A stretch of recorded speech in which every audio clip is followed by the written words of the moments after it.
Does Jesus' power depend on our faith?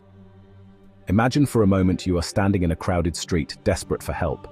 You've heard rumors of a man who heals the sick, restores sight to the blind, and even raises the dead. Some say it's because of people's faith in him, but what if you have little faith? What if you can barely muster the strength to believe? Would he still help you? This is the question many wrestle with when we consider the miracles of Jesus. Was his ability to heal limited by the faith of those he encountered, or did his power transcend their belief or lack thereof? We see in the scriptures that faith, while important, was not always a prerequisite for Jesus to perform miracles. Take, for example, the man who was possessed by a demon and was unable to speak, as described in Matthew chapter 9, verses 32 to 33. There's no mention of his faith. He was simply brought to Jesus, and the Lord healed him. The man with the withered hand in Matthew chapter 12, verses 10 to 14. Again, no sign of his faith, yet Jesus restored him.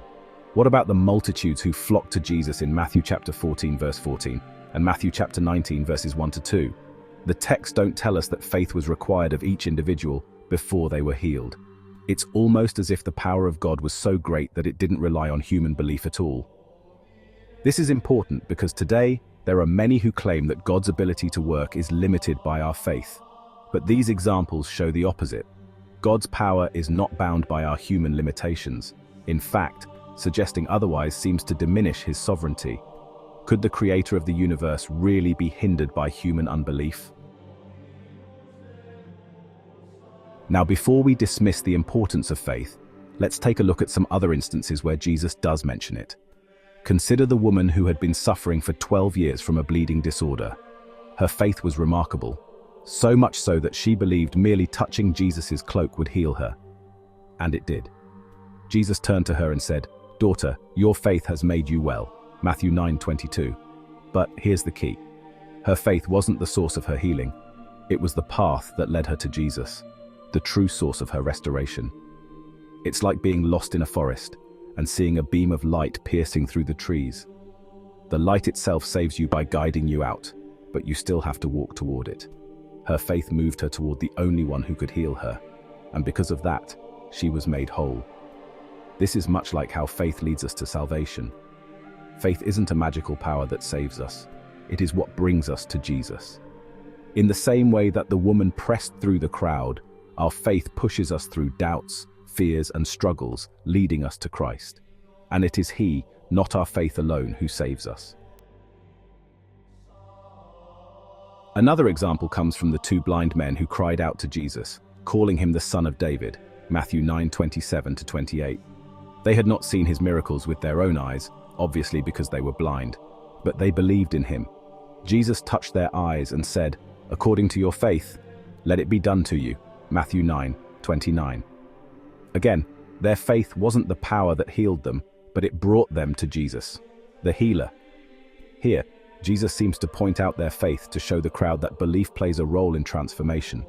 These blind men recognized him as the Messiah, and that recognition, born from faith, led them to seek healing. This highlights one of the key purposes of Jesus' miracles, to cause belief in others.